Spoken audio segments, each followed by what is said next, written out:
So hello welcome back my dear students. तो कैसे हैं आप लोग? आई होप आप लोग बहुत बढ़िया होंगे। जैसे कि आपको पता है कि इमरान मैथमेटिक्स क्लासेस के इस यूट्यूब चैनल पर क्लास 10th के ऑल सब्जेक्ट के बीबीआई सब्जेक्टिव प्लस ऑब्जेक्टिव प्रश्नों का सीरीज चल रहा है। तो अगर आप भी चाहते हैं कि मैट्रिक के एग्जाम 2024 में बेहतर अंक से पास होने के लिए तो आप लोग इस चैनल को कर लीजिए सब्सक्राइब, क्योंकि इस चैनल पर आपको daily BBI subjective plus objective प्रश्न ऑल सब्जेक्ट का देखने को मिलेगा। ठीक है, तो आज की इस वीडियो सीरीज में हम देखेंगे क्लास 10th के मैथ्स के इंपोर्टेंट बीबीआई ऑब्जेक्टिव प्रश्न जो आपके मैट्रिक के एग्जाम 2024 में 100% इस सभी प्रश्नों को पूछे जाने की संभावना है, क्योंकि सब प्रश्न बीबीआई प्रश्न है। ठीक है, तो आइए हम इस वीडियो के सभी प्रश्नों को एक एक करके देख लेते हैं और सभी प्रश्नों को मैं 100% आपको समझाने का गारंटी देता हूं। ठीक है, तो इसलिए आप लोग इस वीडियो को अंत तक जरूर देखिएगा।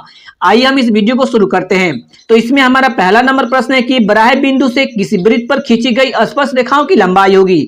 बराह बिंदु यानी कि बाहर के बिंदु से अगर किसी वृत्त पर स्पर्श रेखा खींची जाती है तो उसका लंबाई कैसा होगा। तो आप लोग याद कर लीजिएगा कि बराह बिंदु से यानी कि बाहर के बिंदु से वृत्त पर खींची गई स्पर्श रेखाओं की लंबाई समान होती है, यानी कि बराबर होती है। ठीक है, इसलिए इसका करेक्ट ऑप्शन क्या हो जाएगा? ऑप्शन नंबर बी हो जाएगा, समान होती है। तो आइए हम इसके अगले नंबर यानी कि दूसरे नंबर प्रश्न को देखते हैं। इसमें हमारा दूसरा नंबर प्रश्न है कि यदि किसी वृत्त की परिधि और क्षेत्रफल समान हो तो वृत्त की त्रिज्या होगी। यानी कि किसी वृत्त का परिधि और क्षेत्रफल क्या है? समान है, यानी कि बराबर है, तो उस वृत्त की त्रिज्या क्या होगी? यहाँ पर दिया हुआ है कि वृत्त का परिधि और क्षेत्रफल बराबर है, तो हम लिखते हैं सबसे पहले वृत्त के क्षेत्रफल का सूत्र लिखते हैं। वृत्त के क्षेत्रफल का सूत्र होता है पाई आर स्क्वायर। ठीक है, और साथ ही हम क्या लिखते हैं? साथ में लिखते हैं हम लोग वृत्त के परिधि का सूत्र है। वृत्त के परिधि का सूत्र होता है 2 पाई आर होता है। ठीक है, तो हमें बताना क्या है? यहाँ पर बताया जा रहा है कि यह परिधि और क्षेत्रफल क्या है? समान है, यानी कि बराबर है। ठीक है, तो यहाँ से हमें त्रिज्या निकालना है। त्रिज्या किससे लिखते हैं? त्रिज्या को लिखते हैं आर से, यानी कि हमें आर का मान बताना है कितना होगा।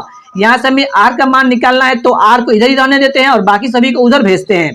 तो यहाँ इधर है 2 पाई आर, तो इधर लिख देते हैं 2 पाई आर है, और इन सभी को बराबर उस पर भेजते हैं तो कहाँ चला जाएगा? बाटा के नीचे चला जाएगा, क्योंकि यह पाई गुना में है और यहाँ पर आर स्क्वायर यानी कि यहाँ पर डबल आर है, तो यह भी किस चीज में है? गुना में है, तो पाई कहाँ चला जाएगा? नीचे आ जाएगा। और यहाँ पर 2 आर है, तो एक आर इधर लिखे हैं और एक आर कहाँ चला आएगा? यह भी एक आर नीचे चला आएगा। ठीक है, तो यहाँ से हम काटेंगे तो पाई से पाई कटेगा और आर से आर कटेगा इधर, और यहाँ पर एक आर के बराबर कितना बच गया? एक आर के बराबर बच गया 2। यहाँ पर काट कूट करने के बाद यह 2 बच रहा है, यानी कि आर का मान कितना हो गया? 2 हो गया, यानी आर क्या होता है? हमारा त्रिज्या होता है। तो इससे इसका करेक्ट ऑप्शन क्या हो जाएगा? ऑप्शन नंबर ए हो जाएगा, 2 इकाई। करेक्ट ऑप्शन ऑप्शन ए हो जाएगा। आई होप आप लोग इस प्रश्न को समझ गए होंगे। अगर आपको इसी तरह से वीडियो को देखना है तो वीडियो को लाइक करें, और चैनल पर नए हो तो चैनल को सब्सक्राइब करें 2024 के एग्जाम में बेहतर अंक से उत्तीर्ण होने के लिए। ठीक है, तो आइए हम इसके तीसरे नंबर प्रश्न को देखते हैं। इसमें हमारा तीसरा नंबर प्रश्न है कि यदि किसी वर्ग का विकर्ण 16√2 सेंटीमीटर है तो वर्ग की भुजा की लंबाई होगी। हमें क्या बताना है कि वर्ग की भुजा की लंबाई क्या होगी यदि उस वर्ग का विकर्ण 16√2 सेंटीमीटर दिया हुआ है। तो आइए हम इसको कैसे सॉल्व करेंगे उसको हम समझाते हैं। यहाँ पर क्या दिया हुआ है? यहाँ पर दिया हुआ है कि वर्ग का विकर्ण क्या दिया हुआ है? वर्ग का विकर्ण लिखते हैं, जो दिया हुआ है इसको लिख देते हैं। वर्ग का विकर्ण कितना दिया हुआ है? यहाँ पर दिया हुआ है 16√2 सेंटीमीटर दिया हुआ है वर्ग का विकर्ण, और हम जानते हैं कि वर्ग के विकर्ण का सूत्र क्या होता है? वर्ग के विकर्ण का सूत्र होता है a√2। आप लोग याद कर लीजिएगा कि वर्ग के विकर्ण का सूत्र होता है a√2। बराबर है तो बराबर दे देंगे, और इधर है 16√2 तो इधर 16√2 लिख देते हैं। ठीक है, और यहाँ से हमें एक क्या है? यही है भुजा की लंबाई। ये क्या? यही है भुजा, तो ए का मान निकालना है, यानी कि √2 को क्या करना पड़ेगा? बराबर किस पर भेजना पड़ेगा? तो कैसे भेजेंगे? इधर बच रहा है, पहले इधर बराबर की उस पर क्या है? 16√2 है, तो 16√2 लिख देते हैं। और यह √2 किस चीज में है? इस ए के साथ गुना में है, यह कहाँ चला जाएगा? बाटा के नीचे चला जाएगा, यानी कि भाग में चला जाएगा। ठीक है, तो इस 2 को काट देंगे, यानी ए का मान कितना आ गया? ए का मान आ गया हमारा 16, यानी यही क्या हो गया? हमारा ए हो गया, भुजा हो गया 16 सेंटीमीटर होगा। ठीक है, यानी कि करेक्ट आंसर क्या हो जाएगा? ऑप्शन नंबर बी हो जाएगा। आई होप आप लोग इस प्रश्न को समझ गए होंगे। तो आइए हम इसके अगले नंबर प्रश्न को यानी कि चौथे नंबर प्रश्न को देखते हैं। इसमें चौथा नंबर प्रश्न है कि प्रथम 3 प्राकृत संख्याओं का माध्य ज्ञात करें।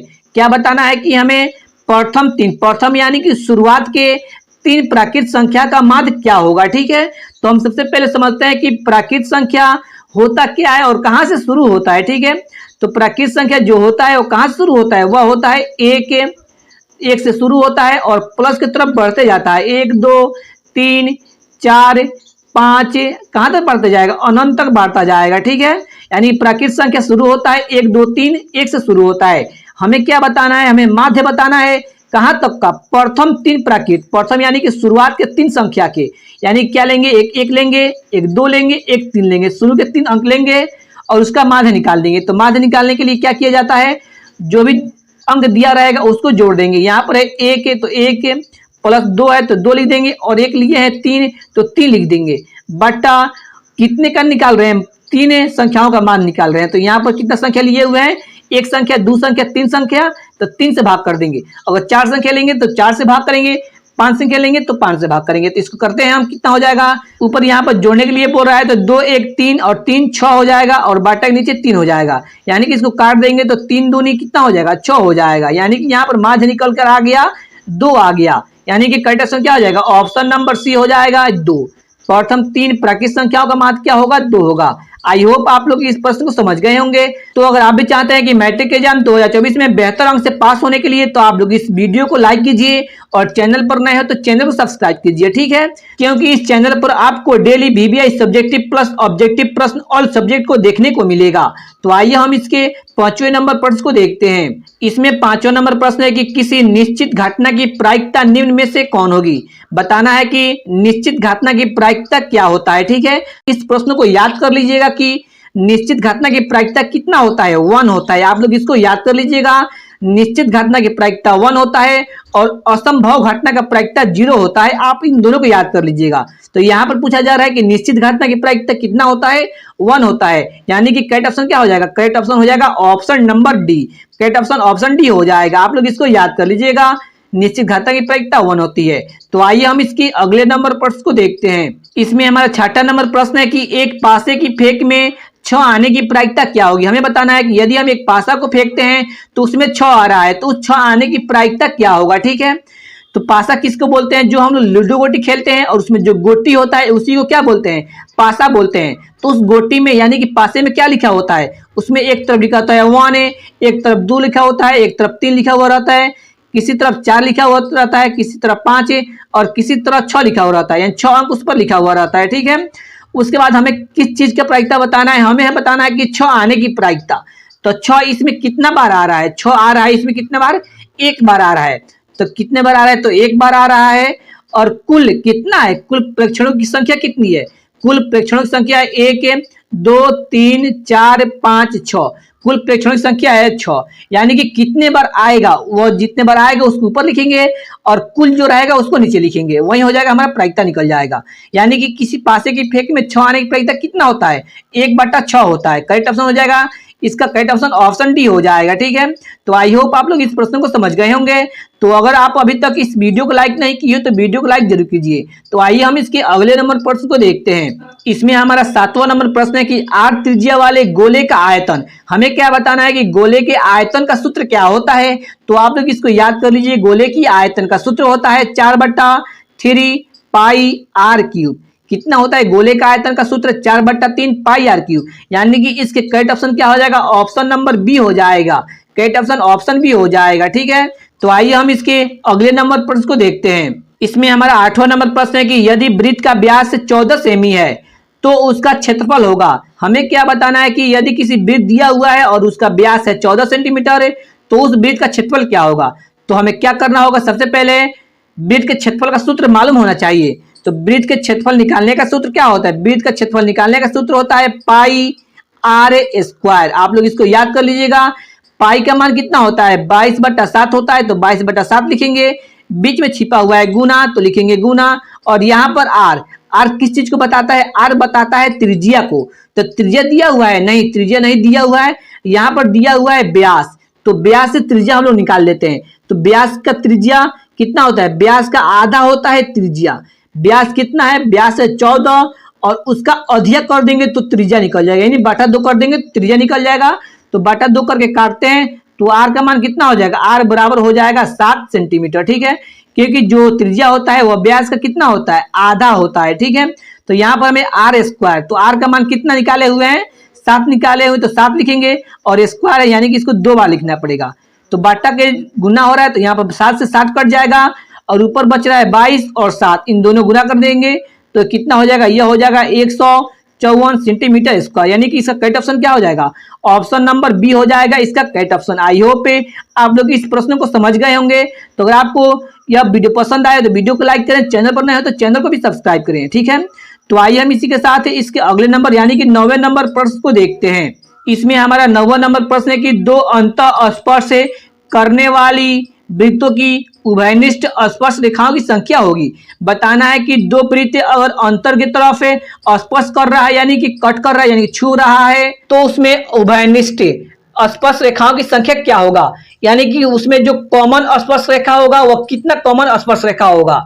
तो यह हमारा एक वृत्त हो गया और हमें क्या करना है, एक दूसरा वृत्त लेना है और इसको अंदर की तरफ काटना है। तो फिर हम एक दूसरे वृत्त को काट देते हैं, ठीक है। यह पहला वृत्त हो गया और यह हमारा दूसरा वृत्त हो गया और हमें क्या करना है, इस पर स्पर्श रेखा खींचना है। तो स्पर्श रेखा क्या होता है, सिर्फ वृत्त को छू कर जाए। तो यहां से एक स्पर्श रेखा खींचते हैं, एक इस वृत्त को छू दिया और यही क्या करेंगे, इसी को बढ़ाएंगे तो इस वृत्त को छू जाएगा, ठीक है। यानी कि यह जो स्पर्श रेखा है तो दोनों वृत्तों पर हो रहा है, एक यहां से हो जाएगा और एक नीचे भी हो जाएगा। यहां से एक इस पर कट गया, स्पर्श हो गया और इस वृत्त पर भी यहां से इसको स्पर्श हो जाएगा। और दूसरा जो स्पर्श रेखा खींचेंगे तो उभयनिष्ठ नहीं होगा, उभयनिष्ठ यानी कि कॉमन नहीं होगा, यानी कि अब जो भी स्पर्श रेखा खींचेंगे वह दोनों पर नहीं पड़ेगा।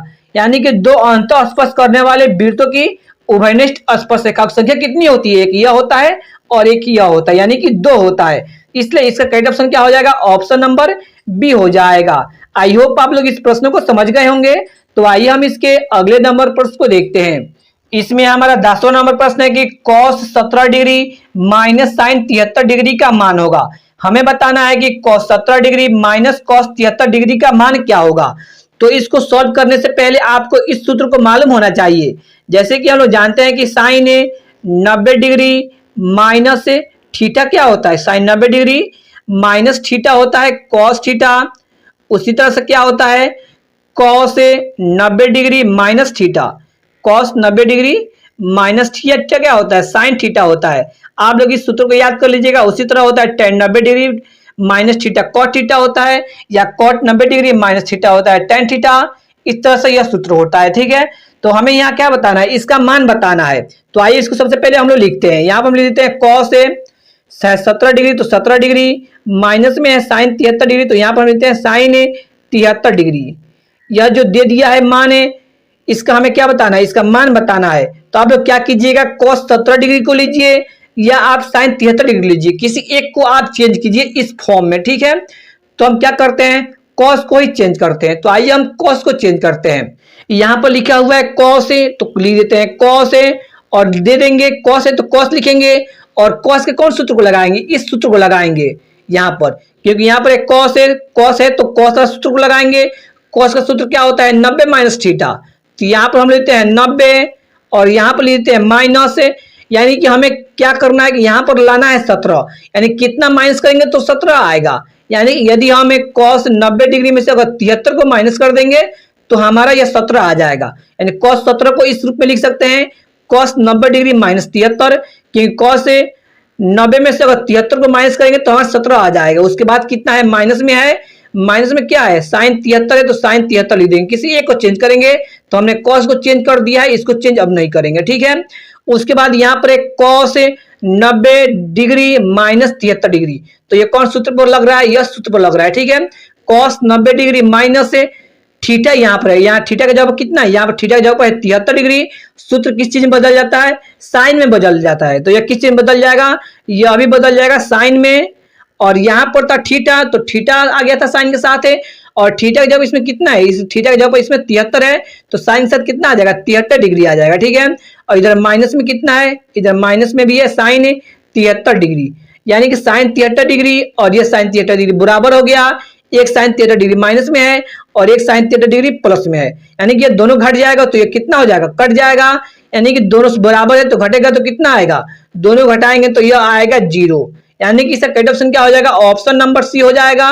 10वां correct option option number C हो जाएगा। आई होप आप लोग इस सभी प्रश्नों को समझ गए होंगे। तो अगर आपको यह वीडियो पसंद आया हो तो वीडियो को लाइक करें और चैनल पर नए हो तो चैनल को भी सब्सक्राइब करें।